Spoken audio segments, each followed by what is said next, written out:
कि आप सभी मस्त होंगे, जबरदस्त होंगे और कहेंगे सर क्लास होगी या नहीं। काहे नहीं क्लास होगी, काहे नहीं क्लास होगी। इसीलिए तो आज हम समय मांग करके लगवाए कि यार लगातार 15 से 20 लगातार क्लासेस नहीं थी, तो मैंने कहा आज थोड़ा समय है तो क्यों ना इसका भरपूर उपयोग कर लिया जाए। ठीक है ना, क्यों ना इसका भरपूर उपयोग कर लिया जाए। एक छोटा सा टॉपिक मंदिर और महोत्सव का समाप्त किया जाए। लेकिन आपको ये पता है आज आपकी क्या तारीख हो गई, 17 अगस्त। वैसे तो ये क्लास 2 से 3 होती है, ये आप सभी को पता है, लेकिन आज 4 बजे होने का ये वजह था कि स्टूडियो नहीं खाली था। हमने मांगा कि मुझे पढ़ाने पढ़ाने की इच्छा जागृत है, प्लीज मुझे क्लास दे दो। तो हो गया कि फिर ठीक है पढ़ा दीजिए सर, ठीक है ना। तो जय जगन्नाथ जी की, जय सभी देवताओं की। और शुरू करें आज का खेल। हाँ, आज स्क्रीन छोटा क्यों लग रहा है? नहीं, स्क्रीन तो छोटा नहीं लग रहा है, ये ऐसे वाला जो फ्रेम बना हुआ है वो होगा, ठीक है ना। शुरू करें आज का लेक्चर लल्ला। आधा पौन घंटे का लेक्चर है, मजेदार लेक्चर है। पहले थोड़ा सा थियरी रहेगा पहले थोड़ा थियरी पोर्शन रहेगा, उसके बाद एमसीक्यू पे हम लोग आएंगे। तो ऐसा करते हैं कि पहले थियरी पोर्शन खत्म करते हैं मंदिर और महोत्सव का, उसके बाद एमसीक्यू पे जाते हैं, ठीक है ना। अच्छा, एक बात और बता दें, कल संडे है लेकिन कल भी संभावना है कि मैं आपकी पेड क्लास लूं। अगर आप ये शेड्यूल में देखोगे तो ये 21, 22, 23 तारीख की क्लासेस थी। 21 तारीख वाली क्लास आज मैं 17 तारीख को ले रहा हूं, ठीक है ना। अरे राजीव कुमार कह रहे हैं सर सिलेबस कब इंड होगा? 1 हफ्ते 8 दिन लगेंगे यार, क्यों सिलेबस पढ़े हो?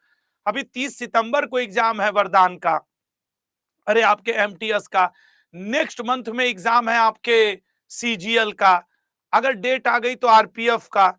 मैं तो इसको 1 हफ्ते 8 दिन और है, ठीक है ना, 1 हफ्ते और दिन और है। सर केस कितना क्वेश्चन आता है? देखो यार, करेंट अफेयर से तो ठीक ठाक क्वेश्चन रहते हैं।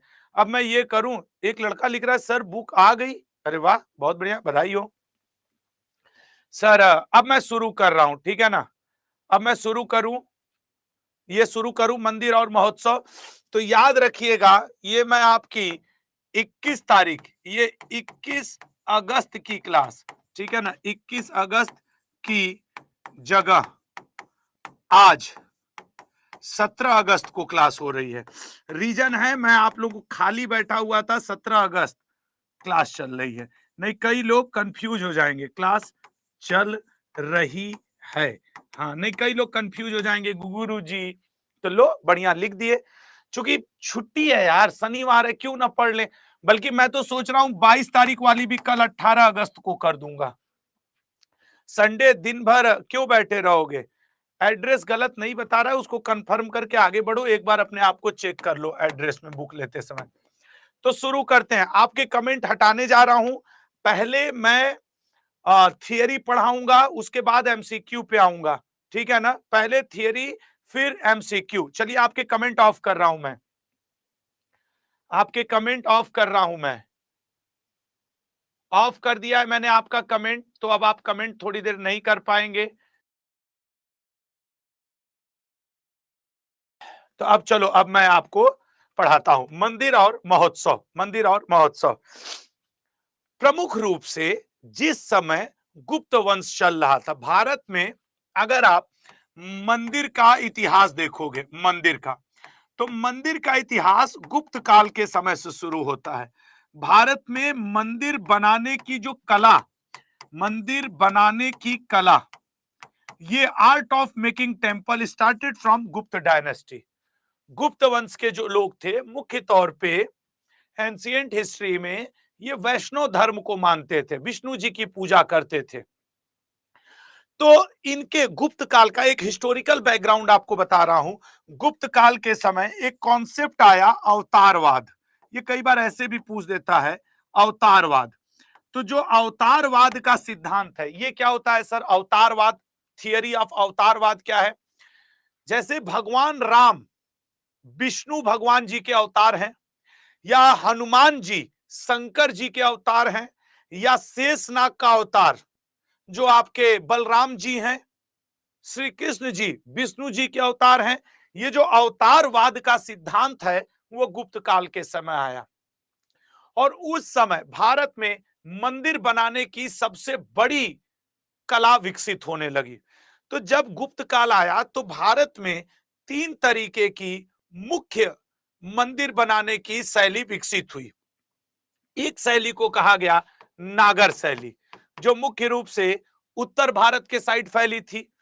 एक शैली को कहा गया द्रविड़ शैली, जो मुख्य रूप से साउथ इंडिया में फैली थी, और एक नागर और द्रविड़ का मिक्स थी जिसे कहा गया बेसर शैली। ये मुख्य रूप से कर्नाटक साइड फैली हुई थी। तो मंदिर अब देखो, मंदिर बनाने की कई शैली हैं। अब इन्हीं के अंदर क्षेत्रीय शैली, जैसे नागर शैली के अंदर ओडिशा शैली आता है, बुंदेलखंड शैली आता है, अवध शैली आता है, कई प्रकार की और तरीके हैं मंदिर बनाने के, लेकिन मुख्य यही 3 हैं। आइए जरा इन 3 पे निगाह डालते हैं। पहले थियरी फिर एमसीक्यू पे जाएंगे। नागर शैली, नागर शैली उत्तर भारत में मंदिर बनाने की 5th सेंचुरी में आई थी। उत्तर भारत में मंदिर बनाने की स्टाइल है नॉर्दर्न पार्ट ऑफ इंडिया, मतलब यूपी, एमपी, बिहार, छत्तीसगढ़, राजस्थान, हिमाचल प्रदेश, जम्मू कश्मीर, पंजाब, हरियाणा, उत्तर प्रदेश, हर जगह नागर शैली। नागर शैली का देखो खासियत क्या होता है, जो मैं कहूं उसको याद रखना। नागर शैली में जल का कोई टैंक या जलाशय नहीं होता।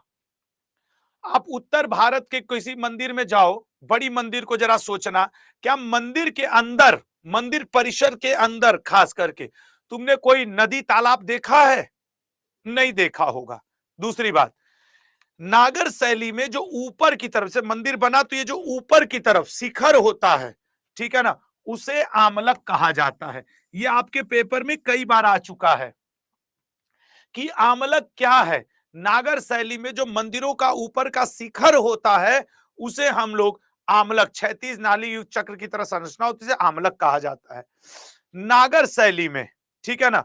मंदिर के ऊपर बेसिकली एक कलश टाइप की आकृति बना देते हैं, गोलाकार आकृति, उसे कलश कहा जाता है, ठीक है ना, उसे कलश कहा जाता है। और अगर आप नोटिस करेंगे तो जो उत्तर भारत में मंदिर बनते हैं उनमें प्रदक्षिणा पथ जरूर होता है। नागर शैली में प्रदक्षिणा पथ क्या है? मंदिर के चारों ओर हम लोग ऐसे चक्कर नहीं लगाते, ओम नमः शिवाय ओम नमः शिवाय, ऐसे ऐसे करके जो चक्कर लगाते हैं मंदिर के चारों तरफ, वो है आपका प्रदक्षिणा पथ, जिसे गांव के भाषा में गोठना, चक्कर लगाना, चारों दिशाओं में प्रभु के या भगवान के, तो उसे, ये सब नागर शैली की विशेषता है। आपसे पेपर में ये पूछता है कि आमलक क्या है, किस शैली में कोई जल या टैंक या जलाशय या टैंक मंदिर परिसर में नहीं होता है, या कलश किस पर में है, प्रदक्षिणा पथ किस में है। नागर शैली की प्रमुख मंदिर जो आपके पेपर में आते हैं वो ये हैं। हालांकि ये पूछे हुए हैं, इट डजंट मीन कि और नहीं पूछेगा। अब जैसे फॉर एग्जांपल हम बनारस के हैं, बनारस में काशी विश्वनाथ जी का मंदिर है, काशी विश्वनाथ जी। अब यह किस शैली में है? नॉर्थ इंडिया में है, नागर शैली में है। आप उज्जैन में महाकालेश्वर मंदिर चले जाइए, आप उधर त्र्यंबकेश्वर मंदिर महाराष्ट्र साइड निकल जाइए, जो बड़ी बड़ी उत्तर भारत में मंदिर पड़ रहे हैं सब नागर शैली में है। क्लियर हुआ? सब नागर शैली में है। तो अगर सभी को नागर शैली क्लियर हुआ हो तो 111 लिखे, मैं अगली शैली पे जाऊं। अगर देखो अभी थोड़ा सा थियरी, फिर मैं प्रैक्टिस भी तुरंत करवाऊंगा। तो ये मोढेरों का अगर क्लियर हुआ हो कि आमलक क्या है, कलश क्या है, प्रदक्षिणा पथ क्या है, नागर शैली क्या है, किस राज्य में किस तरफ फेमस है, कैसे मंदिर नागर शैली के अंतर्गत आते हैं, ठीक है ना, कैसे मंदिर। अगला पॉइंट, द्रविड़ शैली। अब आप कमेंट रोक दो लल्ला, थियरी पहले पढ़ लो फिर एमसीक्यू पे आएंगे।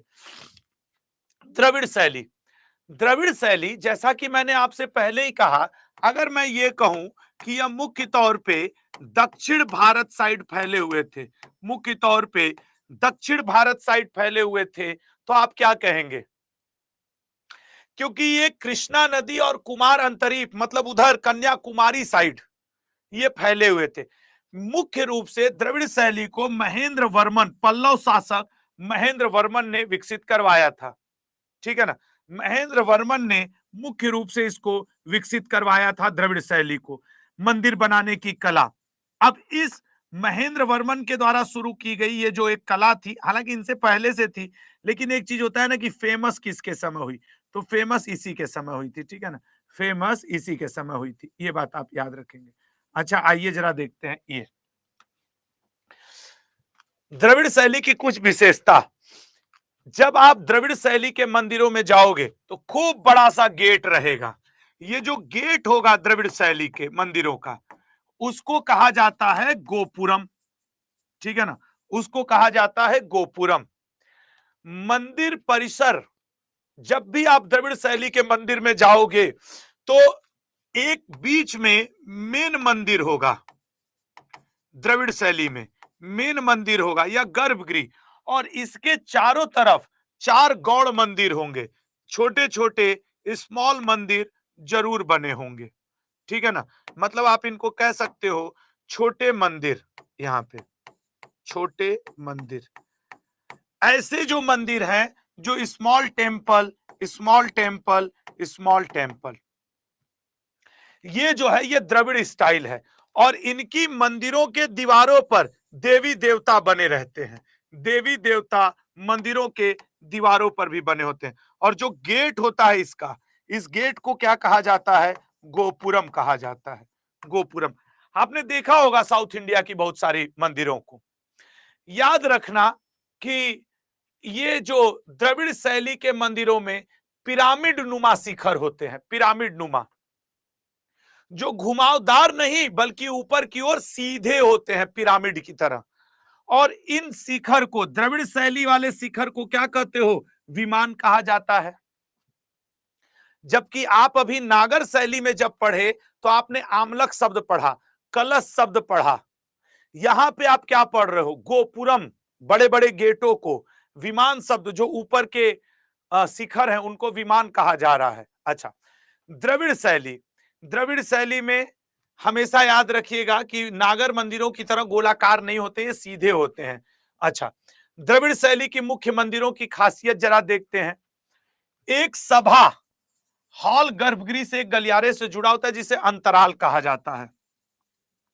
जो मेन मंदिर होता है जिसे गर्भगृह कहते हैं, जिसमें शिवलिंग या गणेश जी, पार्वती जी, शंकर जी, विष्णु जी, जिसकी भी मूर्ति मान लो, तो उसको गर्भगृह, जिसमें मुख्य देवता विराजमान होते हैं, वो गर्भगृह मान लो ये है, यहां पे मान लो शंकर जी विद्यमान है, ये शंकर जी का शिवलिंग है, ये गर्भगृह है। तो कह रहा है हॉल गर्भगृह से एक गलियारे से, तो यहां पे एक हॉल जरूर होगा। और इस गर्भगृह से, गर्भगृह मतलब जो मेन मंदिर है, गर्भगृह, इस गर्भगृह से ये जो हॉल है एक गलियारा से जुड़ा होगा, गलियारा। और इस गलियारा को क्या कहा जाता है, अंतराल। ये आपसे पेपर में पूछता है कि अंतराल क्या है द्रविड़ शैली में। तो द्रविड़ शैली में जो मुख्य मंदिर है वो एक हॉल से जुड़ा होता है, जिसके बीच में एक गलियारा होता है, कॉरिडोर होता है, उसे अंतराल कहते हैं।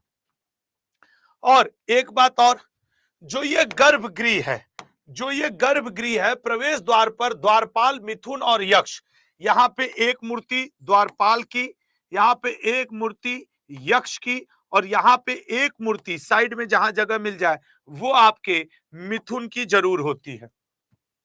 द्वारपाल, यक्ष और मिथुन, ऐसे फिर गर्भगृह, फिर हॉल, जिसे आप कह रहे हो अंतराल।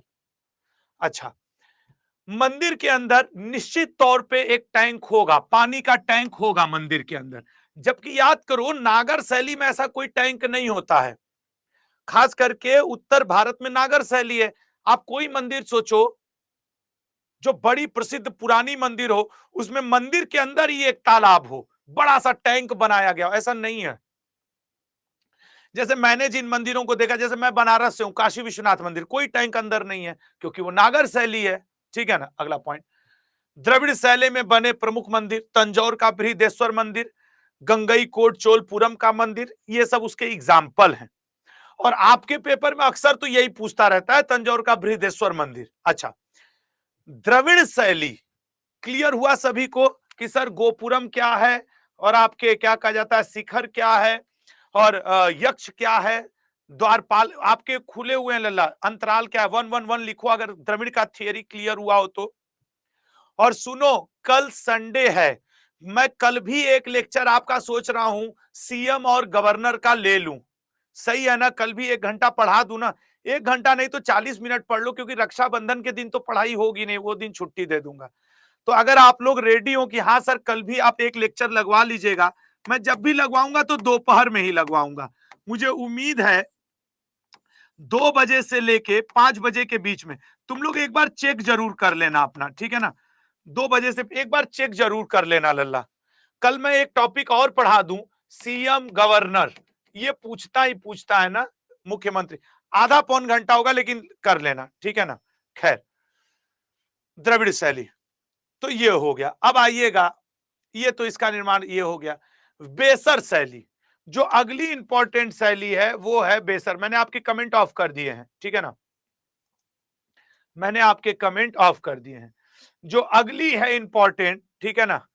प्रियांशु यार बुक ना 20, देखो अभी ना रक्षाबंधन भेजने में इतने बिजी हैं पोस्ट ऑफिस वाले, कुरियर वाले, कि उनकी तरफ से अड्डा को ये मैसेज किया गया है कि जो बुक सर 3 दिन 4 दिन में पहुंचनी चाहिए थी वो 6 दिन 8 दिन में।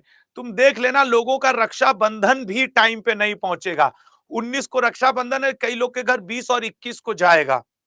इसलिए मैं बता रहा हूं, बुक तुम्हारे घर कभी भी, हर स्टूडेंट को बुक पहुंचना शुरू हो जाएगी। किसी को कल भी मिल सकती है, किसी को 4 दिन बाद भी मिल सकती है।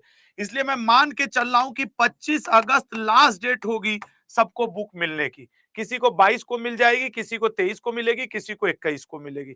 जैसे अंशु राघव बता रहे हैं कि सर मेरा 22 तारीख को बता रहा है, तो हो सकता है तुम्हें 22 को मिल जाए। बेसर शैली, द्रविड़ शैली और नागर शैली का कॉम्बिनेशन है बेसर शैली। ये मुख्य रूप से कर्नाटक साइड ऐसे मंदिर बनाए जाते थे, कर्नाटक, ठीक है ना? कर्नाटक साइड ऐसे मंदिर मुख्य रूप से बेसर शैली के बनाए गए। और आपकी जानकारी को बना दे, जैसे बेसर शैली के यही 3 मंदिर आपसे पूछता है, कैलाशनाथ मंदिर, बादामी मंदिर और सोमनाथ। उसमें भी जो सबसे इंपॉर्टेंट है वो ये है बादामी मंदिर, किस शैली में बना है? बादामी मंदिर। भारत में मंदिर की यही 3 प्रमुख शैली है, नागर, द्रविड़ और बेसर, ठीक है? हाँ, गुप्त काल, भाई जैसा कि मैंने आपको पहले बताया था कि गुप्त वंश के समय ही भारत में मंदिर बनाने की कला सबसे ज्यादा विकसित हुई। तो गुप्त काल के प्रमुख मंदिर, तिगवा का विष्णु मंदिर जो मध्य प्रदेश के जबलपुर में पड़ता है, एरण का विष्णु मंदिर मध्य प्रदेश के सागर में पड़ता है। अब ये आपको रटना पड़ेगा, बस इनका लोकेशन पूछता है, अब इसमें समझाने जैसा नहीं है। उसके अलावा नचना कुठार पार्वती मंदिर, उसके अलावा भूमरा का शिव मंदिर मध्य प्रदेश में, ये लोग मुख्य रूप से मध्य प्रदेश में बनवाए हैं। देवगढ़ का दशावतार मंदिर, ये भी मध्य प्रदेश के बॉर्डर पे ही है, बॉर्डर पे ही है, ठीक है ना? अगला पॉइंट, भीतर गांव का मंदिर, यह मंदिर उत्तर प्रदेश कानपुर के भीतर गांव में स्थित है। अब प्रैक्टिस करते हैं, 3 ये थियरी 25 मिनट करीब हो गया, प्रैक्टिस करें मंदिरों का। और ये वो क्वेश्चन रहेंगे जो आपके पेपर के लिए संभावित होंगे, संभावित प्रश्न, मतलब मोस्ट एक्सपेक्टेड पेपर मैं यहां पे आपके साथ डिस्कस करने जा रहा हूं। कोशिश करिएगा कि आपको याद हो जाए, जो याद होंगे आंसर करना, जो नहीं याद होंगे पीडीएफ तो दूंगा ही, याद करना। तो मैं आपके कमेंट ओपन कर रहा हूं, आप लोग आंसर करना आप शुरू करिएगा, ठीक है? आंसर करना शुरू करेंगे, रेडी हो सब लोग? कमेंट ओपन है लल्ला, कमेंट ओपन है, ठीक है ना? और ये 25-30 है फेमस फेमस, बाकी आप अपने से जितना पढ़ सकते हो पढ़ो, ये इंपॉर्टेंट है। भारत में मुख्यतः कितने शैली में मंदिरों का निर्माण किया जाता है, बताइएगा? भारत में मुख्यतः कितने शैली में मंदिरों का निर्माण किया जाता है? 3, नागर, बेसर और द्रविड़ शैली। अगला पॉइंट, नेक्स्ट, नागर शैली के मंदिरों में ऊर्ध्वाधर शीर्ष पर क्षैतिज नाली युक्त चक्र को क्या कहा जाता है? अब सोचो, ये तुमको करना आसान हो गया कि नहीं? और सोचो जो नहीं पढ़ा होगा उसको तो बस रटे रहेगा कि विश्वनाथ मंदिर बनारस, वो ये सब पॉइंट पढ़ के जाएगा, नहीं पढ़ के जाएगा। तो सर ये ऑप्शन तो होगा नहीं, ये ऑप्शन तो होगा नहीं। नाली युक्त चक्र को क्या कहा जाता है? आमलक, आमलक कहा जाता है। अगला पॉइंट, खजुराहो का मंदिर किस राज्य में स्थित है? सर खजुराहो का मंदिर किस शैली में है? नागर शैली में। कहां पे स्थित है? मध्य प्रदेश खजुराहो में। अगला, 64 योगिनी मंदिर निम्न में से किस संप्रदाय से संबंधित है? सर 64 योगिनी मंदिर की बात करें तो नागर शैली में बना हुआ यह बहुत ही प्रसिद्ध मंदिर है जो शैव, वैष्णव, जैन और शैव सभी से बिलोंग करता है। 64 योगिनी मैं तुमको लिख के दूं, मैक्सिमम लोग टिक मारेंगे 100 शैव या शैव वैष्णव, वो जैन को काउंट कर ही नहीं सकते। मैं सच कह रहा हूं, वो जैन को काउंट कर ही नहीं पाएंगे, जबकि 64 योगिनी मंदिर जैन धर्म से भी संबंध रखता है। ठीक है ना। अगला, मोढेरा सूर्य मंदिर किस राज्य में है? तीन ही सूर्य मंदिर आपसे पूछता है, मोढेरा का, और एक तुमसे सूर्य मंदिर पूछ सकता है मार्तंड, मार्तंड सूर्य मंदिर एक आपसे पूछ सकता है। मार्तंड सूर्य मंदिर आपसे एक पूछ सकता है, और एक कोणार्क। ये तीन सूर्य मंदिर ही पेपर में आते हैं। ये कोणार्क आपके ओडिशा में, मार्तंड आपके जम्मू एंड कश्मीर में, और मोढेरा आपके गुजरात में। मोढेरा आपके गुजरात में, ये तीनों सूर्य मंदिर हैं। नेक्स्ट, दिलवाड़ा जैन मंदिर का निर्माण किसने करवाया था? ये किस शैली में बना है? नागर शैली में बना है। कहां पे है? राजस्थान में है। किस पर्वत पे है? माउंट आबू पर्वत पे है। किसने बनवाया था? चंद्रगुप्त मौर्य ने। दिलवाड़ा जैन मंदिर का निर्माण विमल शाह या चंद्रगुप्त मौर्य? दिलवाड़ा जैन मंदिर को विमल शाह ने बनवाया था, चंद्रगुप्त मौर्य नहीं बनवाए थे। ठीक है ना, विमल शाह बनवाया था दिलवाड़ा जैन मंदिर। हाँ, ये भी बात सच है कि अभी कंफ्यूज कर दिया इन सबको, मस्त कंफ्यूज हुए हैं सब। अब मैं बता रहा हूं, मैं नहीं, नोट्स मत बनाओ, मैं बता रहा हूं, बनवाया इसी ने है, लेकिन इसका पूर्ण रूप कंस्ट्रक्शन इस व्यक्ति ने करवाया है, ऐसे याद रखना। बनवाया इसी ने है। मैं फिर, जैसे कुतुब मीनार किसने बनवाया? तो कुतुब मीनार कुतुबुद्दीन ऐबक ने शुरू किया, बनवा दिया था लगभग, लेकिन उसको पूर्ण स्वरूप इल्तुतमिश ने दिया था। यह कुछ ऐसा है। तो राइट आंसर तुम चंद्रगुप्त मौर्य मारना। बनवाया यही है पहले, उसके बाद विमल शाह आएंगे। बनवाया यही है पहले, इसी का नाम लेना। ठीक है ना। हाँ, बनवाया यही है, यही बनवाया है शुरू में। चलो अगले पॉइंट पे आएंगे। पडक्कल के मंदिर किस काल में निर्मित किए गए थे? पडक्कल का जो मंदिर है ये है नागर शैली का मंदिर, और बना था चालुक्य वंश वालों के समय। चालुक्य, ठीक है ना। द्रविड़ शैली के मंदिर कहां निर्मित किए जाते हैं? द्रविड़ शैली के मंदिर दक्षिण भारत में। ठीक है। नेक्स्ट, द्रविड़ शैली के मंदिरों में पिरामिड नुमा शिखर को क्या कहते हैं? बताइएगा। द्रविड़ शैली के मंदिरों में पिरामिड नुमा शिखर को क्या कहा जाता है? सोच समझ के बताना। ठीक है, द्रविड़ शैली के पिरामिड नुमा शिखर को क्या कहा जाता है? एक सेकंड बस। ठीक है, तो सर वो तो कहा जाता है विमान। अगला, द्रविड़ शैली के मंदिर में गर्भगृह के प्रवेश द्वार पर किसकी मूर्तियां स्थापित नहीं है? बताओ। अब जो डेप्थ में पढ़ा होगा वही इसको बता पाएगा, लेकिन तुम लोग एक ही बार में बता दोगे नंदी। तुम लोग तो भैया पढ़ लिए ना, एक ही बार में इसका आंसर कर दोगे। नेक्स्ट, ठीक है ना। तंजौर के मंदिर का निर्माण किस शासक के शासनकाल में कराया गया था? तंजौर के मंदिर, सर तंजौर का मंदिर राज प्रथम ने करवाया था। गंगई कोंडचोलपुरम मंदिर का निर्माण किस शैली में किया गया है? सर गंगई कोंडचोलपुरम मंदिर साउथ इंडिया में है, द्रविड़ शैली में। अच्छा सच सच बताओ, थियरी पढ़ने के बाद और थोड़ा सा समझने के बाद अभी तक हमने मान लो 15 क्वेश्चन किए, तो ऐसे 7-8 क्वेश्चन नहीं है जो थियरी समझने के बाद सही हुए।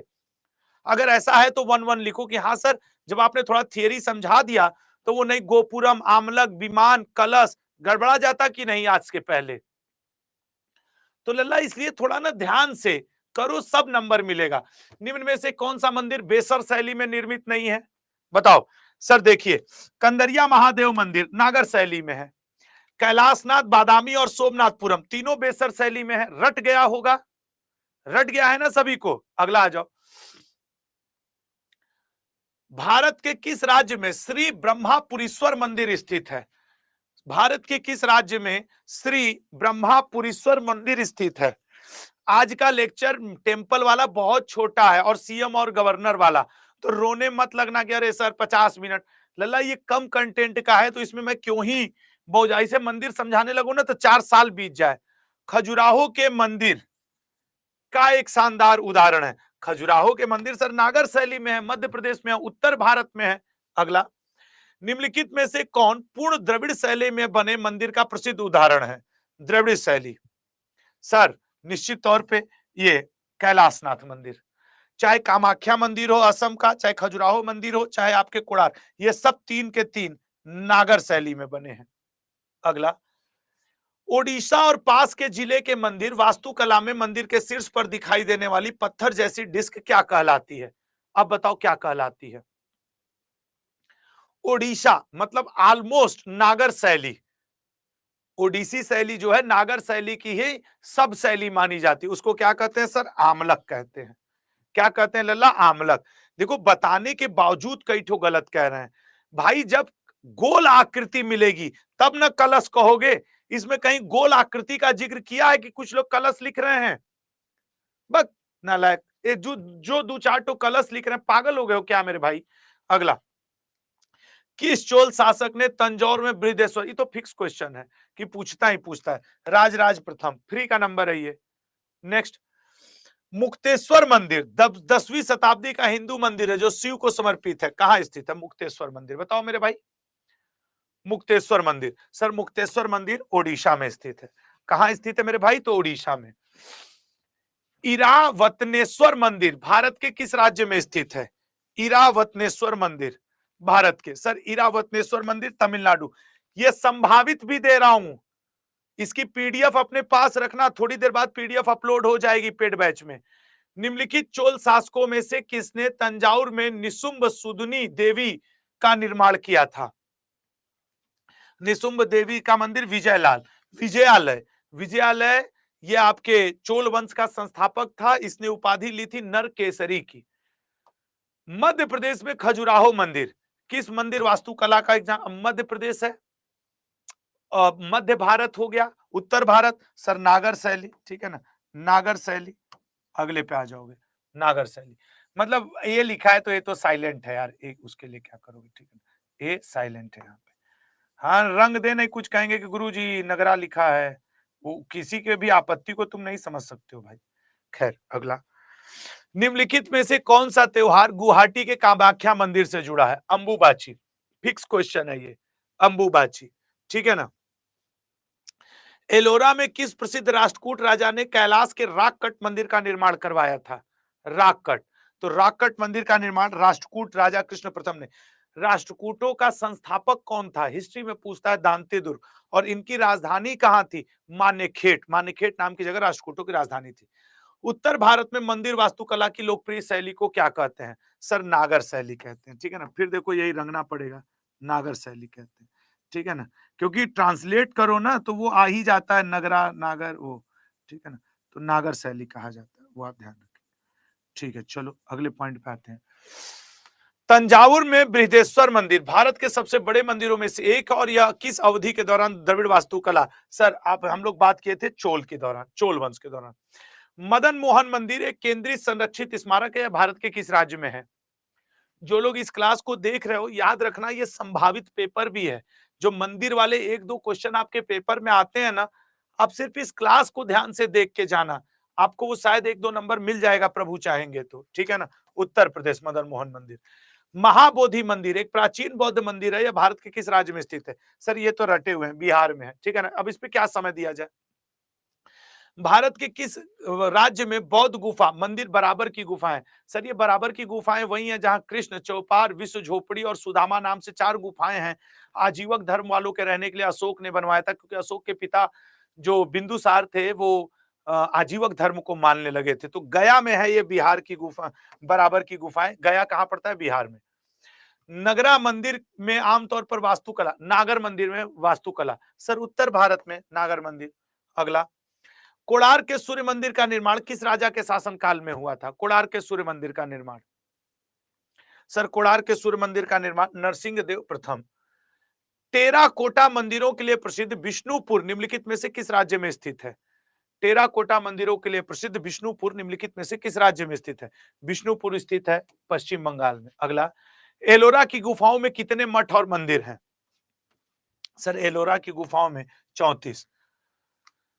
अंदर गांव या भीतर गांव मंदिर यह उत्तर प्रदेश के कानपुर के नजदीक गांव में स्थित है। किस गांव में है? अंदर गांव का मंदिर या उत्तर प्रदेश कानपुर के नजदीक गांव में स्थित है। हाँ हट, ये Hoysaleswara temple is located in which of the following,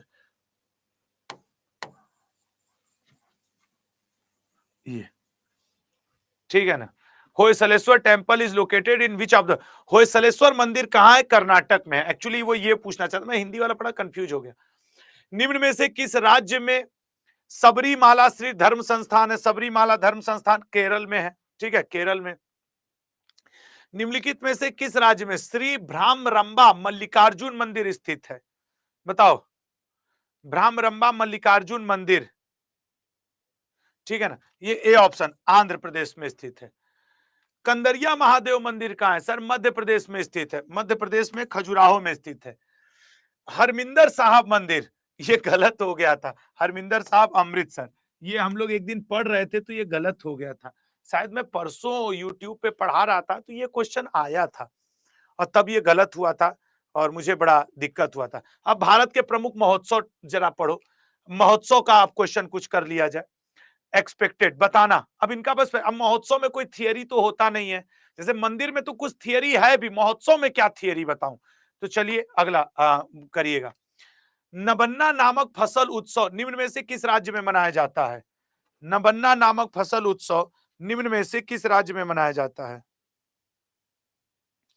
Nabanna नामक उत्सव निम्न में से किस राज्य में मनाया जाता है? बताओ, एक सेकंड जरा रुकना।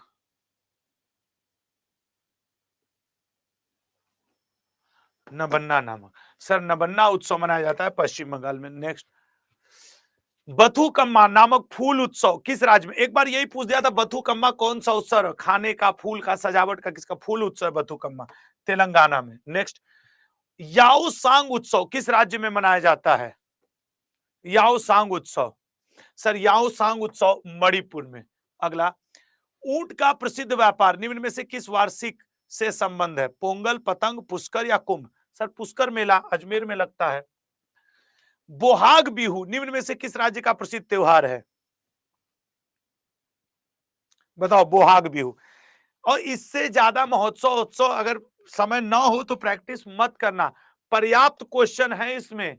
कंबाला नामक त्योहार किस राज्य से संबंधित है? सर कंबाला कर्नाटक से है। अगला, आदिवासी त्योहार भगता परब नामक त्योहार निम्न में से किस राज्य में मनाया जाता है? ये छाटे हुए संभावित प्रश्नों की सीरीज है, तो घबराना मत कि सर मेरे पेपर में आएगा कि नहीं। बहुत हद तक संभावना है कि इन्हीं में से तुम्हारे पेपर का क्वेश्चन रहेगा। झारखंड, अंबुबाची मेला लिख के ले लो, तुम्हारे पेपर में ये आएगा। सर वो कामाख्या मंदिर असम से संबंधित अंबुबाची मेला, कंफर्म है ये आ जाएगा। भगवान कृष्ण और रुक्मणी जी की याद में माधोपुर मेले का आयोजन किस राज्य में किया जाता है?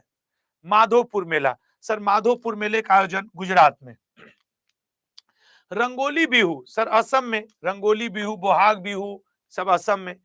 निम्न में से किस स्थान पर कुंभ मेले का आयोजन नहीं होता है? सर इलाहाबाद में होता है, उज्जैन में होता है, हरिद्वार में होता है, चेन्नई में नहीं होता है। चेन्नई में।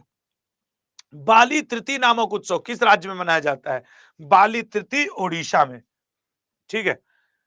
कैला पौध फसल उत्सव का आयोजन किस राज्य में किया जाता है? बताओ, कैला पौध। देखो जितने लोग लाइव हो और जो लोग इस लेक्चर को बाद में भी देखें, प्लीज अपने दिमाग पे आधा घंटा कंसंट्रेट करके आंसर किया करो। महोत्सव में आपको कुछ समझाया नहीं जा सकता है, महोत्सव मेला तो आपको रटना पड़ेगा ही रटना। बस ये हो सकता है कि इंपॉर्टेंट वाले आपके लिए एक जगह कर दिए जाए। दसनई फेस्टिवल का आयोजन किस देश में किया जाता है? दसनई फेस्टिवल नेपाल में। अगला, खिचड़ी, उत्तरायण और लोहड़ी निम्न में से किस त्योहार का दूसरा नाम है? ठीक है ना, किस त्योहार का दूसरा नाम है? बताओ। सर संक्रांति कहीं दिया है, मकर संक्रांति या संक्रांति? बताओ कहां है भाई? Makar Sankranti, C option. अगला, मध्य प्रदेश के किस शहर में कुंभ के मेले का आयोजन किया जाता है? सर उज्जैन में किया जाता है, क्षिप्रा नदी किनारे, जहां महाकालेश्वर मंदिर भी है। पूर्ण कुंभ मेले का आयोजन कितने वर्षों में एक बार किया जाता है? पूर्ण कुंभ का आयोजन, पूर्ण कुंभ का आयोजन सी ऑप्शन 12 वर्षों में एक बार। अर्धकुंभ 6 वर्ष। जांकू नामक फेस्टिवल निम्न में से किस देश में मनाया जाता है? जांकू, जो जांकू फेस्टिवल है ये इंपॉर्टेंट है, नेपाल में। अगला, अली आई लिगांग, ये पिछली बार एमटीएस में आया था, नामक त्योहार निम्न में से किस राज्य में से संबंधित है? अली आई लिगांग असम से संबंधित है। पूर्वजों की पूजा से संबंधित मी दम मी फी नामक फेस्टिवल किस राज्य में मनाया जाता है? पूर्वजों की पूजा से संबंधित मी दम मी फी, तो मी दम मी फी असम में मनाया जाता है। जल्लीकट्टू फेस्टिवल का आयोजन निम्न में से किस राज्य में किया जाता है? तमिलनाडु में। अगला, गुगा नवमी नामक धार्मिक किस राज्य में त्योहार मनाया जाता है? गुगा नवमी, गुगा नवमी हरियाणा में होता है। हेमिस नामक फेस्टिवल किस स्थान पे मनाया जाता है? हेमिस नेशनल पार्क भी है, भारत के सबसे बड़े नेशनल पार्क में से, लद्दाख, ठीक है ना। अगला, उत्तरायण नामक फसली त्योहार किस राज्य में मनाया जाता है? उत्तरायण, उत्तरायण नामक फसली त्योहार गुजरात में मनाया जाता है।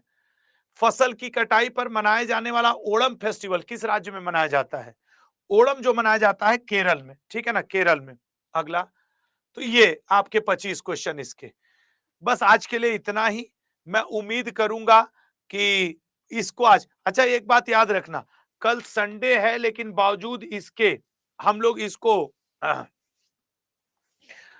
कल हम लोग सीएम और गवर्नर का लेक्चर ले सकते हैं, ठीक है ना। एक बार 2 बजे के आसपास अपने पेड बैच के शेड्यूल को जरूर चेक करना कि क्या कल कोई क्लास लगी है। मैं कोशिश करूंगा कि लग जाए।